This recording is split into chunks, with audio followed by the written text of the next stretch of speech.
नमस्कार, मैं हूं अंकुर और आप देख रहे हैं सत्यहिंदी.com। सत्यहिंदी.com को आप लोगों का लगातार भरपूर प्यार मिल रहा है और इसीलिए हम आगे भी बढ़ रहे हैं। अगर आप चाहते हैं कि हम इसी तरीके से आपको सच दिखाते रहें तो आपको एक काम करना होगा और वो है डिस्क्रिप्शन में दिए हुए लिंक पर क्लिक करिए। चलिए अब एक नजर डाल लेते हैं अब तक की सुर्खियों पर। चुनाव रणनीतिकार प्रशांत किशोर को कांग्रेस में शामिल किया जाएगा या नहीं, इसे लेकर दिल्ली में कांग्रेस अध्यक्ष सोनिया गांधी के निवास पर अहम बैठक हो रही है। कहा जा रहा है कि इस बैठक में प्रशांत किशोर के मामले में अंतिम फैसला हो जाएगा। बीते कई दिनों में प्रशांत किशोर की कांग्रेस अध्यक्ष सोनिया गांधी सहित कांग्रेस के तमाम आला नेताओं के साथ बैठक हो चुकी है। कांग्रेस के वरिष्ठ नेताओं दिग्विजय सिंह, अशोक गहलोत ने प्रशांत किशोर को लेकर सकारात्मक रुख दिखाया है, जबकि असंतुष्ट नेताओं के गुट में इसे लेकर नाराजगी होने की खबरें भी सामने आई हैं। सोनिया गांधी के साथ बैठक में इस मामले में बनाई गई कमेटी के सदस्य मौजूद हैं और उन्होंने अपनी रिपोर्ट कांग्रेस अध्यक्ष को सौंप दी है। कांग्रेस के कुछ वरिष्ठ नेताओं ने इस बात को लेकर चिंता जताई है कि प्रशांत किशोर की कंपनी आईपैक का कांग्रेस के विरोधी राजनीतिक दलों के साथ भी अनुबंध है। बता दें कि रविवार को ही आईपैक ने तेलंगाना में सरकार चला रही टीआरएस के साथ अनुबंध किया है, जहां कांग्रेस मुख्य विपक्षी दल है। महाराष्ट्र में धार्मिक स्थानों में लाउडस्पीकर के इस्तेमाल को लेकर उद्धव ठाकरे सरकार ने सोमवार को एक बेहद अहम बैठक बुलाई। दूसरी ओर बीजेपी नेता किरीट सोमैया पर हुए हमले के मामले में भी महाराष्ट्र सरकार और बीजेपी के बीच तनातनी बढ़ गई है। किरीट सोमैया ने बीजेपी नेताओं के एक प्रतिनिधिमंडल के साथ दिल्ली में गृह सचिव से मुलाकात की है। महाराष्ट्र नवनिर्माण सेना के प्रमुख राज ठाकरे की ओर से मस्जिदों से लाउडस्पीकर हटाए जाने की चेतावनी के बाद महाराष्ट्र का सियासी माहौल काफ़ी गर्म है। ठाकरे सरकार ने इस मामले में सभी राजनीतिक दलों की राय जानने के लिए ये बैठक बुलाई है। बीते दिनों में मनसे के कार्यकर्ताओं ने मुंबई में कई जगहों पर हनुमान चालीसा का पाठ किया है और इस मामले में एनसीपी प्रमुख शरद पवार सहित तमाम नेताओं के बयान भी आए हैं। हनुमान चालीसा विवाद के सिलसिले में गिरफ्तार निर्दलीय विधायक दंपति नवनीत और रवि राणा ने मुंबई पुलिस द्वारा दर्ज एफआईआर को रद्द करने के लिए बॉम्बे हाईकोर्ट का दरवाजा खटखटाया है। जस्टिस प्रसन्ना बी अरले की अध्यक्षता वाली पीठ ने सोमवार दोपहर 2:30 बजे के बाद याचिका पर सुनवाई करने की तिथि निर्धारित की है।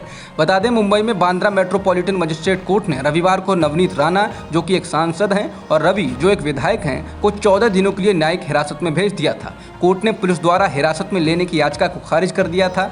बता दें, राणा दंपति ने मातोश्री के सामने हनुमान चालीसा पाठ करने का ऐलान किया था, जिसके बाद बवाल बढ़ गया था। जम्मू कश्मीर से अनुच्छेद 370 हटाए जाने की वैधता को चुनौती देने वाली याचिका पर सुनवाई करने को लेकर सुप्रीम कोर्ट ने कहा है कि वो याचिका पर गर्मी की छुट्टियों के बाद सुनवाई करने पर विचार करेगा। बता दें, गर्मी की छुट्टियों के बाद जुलाई में फिर से कोर्ट खुलेंगे। सुप्रीम कोर्ट ने यह टिप्पणी वरिष्ठ वकील शेखर नाफड़े और कांग्रेस नेता पी चिदम्बरम की याचिकाओं पर दी। सीजेआई एन वी रमना ने कहा कि इसको छुट्टी के बाद देखते हैं, ये 5 जजों का मामला है, मुझे बेंच आदि का पुनर्गठन करना होगा। इस मामले को लेकर वरिष्ठ वकील शेखर नाफड़े ने कहा, यह अनुच्छेद 370 का मामला है, परिसीमन भी चल रहा है। उन्होंने इस मामले को अगले सप्ताह ही पोस्ट करने का अनुरोध किया, जिस पर सीजेआई ने कहा कि वो देखेंगे। इसके बाद याचिकाकर्ताओं के वकील ने कहा कि कम से कम इस मामले को छुट्टियों के तुरंत बाद दर्ज करें, जिस पर सीजेआई ने कहा कि वो छुट्टियों के बाद इस पर सुनवाई करने पर विचार करेंगे। दुनिया भर में 2021 में सैन्य खर्च पहली बार $2 ट्रिलियन से अधिक पहुंच गया है। ये जानकारी सिप्री यानी कि Stockholm international peace research institute ने रिपोर्ट में दी है। वर्ष 2021 में जिन 5 देशों ने सैन्य क्षेत्र में सबसे ज़्यादा खर्च किए हैं वो अमेरिका, चीन, भारत, ब्रिटेन और रूस हैं।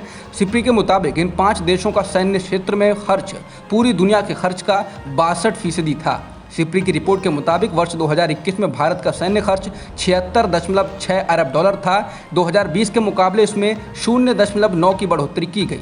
वहीं दुनिया के दूसरे सबसे बड़े खर्च करने वाले चीन ने 2021 में अपनी सेना को अनुमानित $293 बिलियन आवंटित किए, जो 2020 की तुलना में 4.7% की वृद्धि है। इसके अलावा अमेरिकी सैन्य खर्च की राशि $801 बिलियन थी, जो 2020 से 1.4% कम थी। इसके अलावा रूस ने 2021 में अपने सैन्य खर्च को 2.9% बढ़ाकर $65.9 अरब कर दिया था। महाराष्ट्र में हनुमान चालीसा को लेकर जारी विवाद के बीच शिवसेना ने बीजेपी पर हमला बोला है और हिंदुत्व का पाठ पढ़ाया है। शिवसेना ने अपने मुखपत्र सामना में लिखा है कि भारतीय जनता पार्टी ने फिलहाल हिंदुत्व के नाम पर जो हंगामा शुरू किया है उसका समर्थन नहीं किया जा सकता है। हिंदुत्व एक संस्कार एवं संस्कृति है, हंगामा नहीं। सांसद विधायक राणा दंपति द्वारा मातोश्री के सामने हनुमान चालीसा पढ़ने के ऐलान को लेकर शिवसेना ने कहा कि हनुमान चालीसा पर राज्य में कहीं किसी ने बंदी नहीं लगाई है, फिर भी मातोश्री पर जाकर हनुमान चालीसा पाठ करने का हट क्यों? इसके पीछे भाजपा का ही कुंठित दिमाग है। राणा दंपति को आगे करके मुंबई का माहौल बिगाड़ने की योजना इन्होंने ही बनाई थी और उसी आदेश के अनुसार सब कुछ किया गया, जिससे शिवसैनिक आक्रोशित हो उठे तथा राणा दंपति का घर से बाहर निकलना मुश्किल हो गया। शिवसेना ने इस दौरान नवनीत कौर राणा पर फर्जी दस्तावेज से फर्जी अनुसूचित जाति का प्रमाण पत्र बनवाने का भी आरोप लगाया है। यस बैंक के सह संस्थापक राणा कपूर ने एक सनसनीखेज आरोप लगाते हुए प्रवर्तन निदेशालय यानी ईडी को दिए एक बयान में कहा है कि 2010 में कांग्रेस की प्रियंका गांधी वाड्रा से एमएफ हुसैन की एक पेंटिंग खरीदने के लिए उन्हें मजबूर किया गया था, जबकि वो इसके लिए तैयार नहीं थे। उन्होंने कहा कि और जो बिक्री से पैसा आया उसका इस्तेमाल गांधी परिवार ने न्यूयॉर्क में पार्टी प्रमुख सोनिया के इलाज के लिए किया था। कपूर ने ईडी को बताया कि तत्कालीन पेट्रोलियम मंत्री मुरली देवड़ा ने उन्हें चेतावनी दी थी कि पेंटिंग खरीदने से इनकार करने से न केवल उन्हें गांधी परिवार के साथ संबंध बनाने से रोका जाएगा, बल्कि उन्हें पद्म भूषण पुरस्कार मिलने से भी रोका जा सकता है। कपूर ने खुलासे ईडी के एक अधिकारी से गांधी से खरीदी की गई एमएफ हुसैन पेंटिंग के बारे में खास सवालों के जवाब में किए। हालांकि कपूर ने कहा कि देवड़ा परिवार द्वारा की गई प्रतिबद्धताओं का कभी सम्मान नहीं किया गया और उन्होंने खुद को छला हुआ महसूस किया। राणा कपूर ने ये आरोप उस समय लगाए हैं जब मुरली देवड़ा और अहमद पटेल का निधन हो चुका है, यानी दोनों ही राणा कपूर के कथित आरोपों की पुष्टि नहीं कर सकते हैं।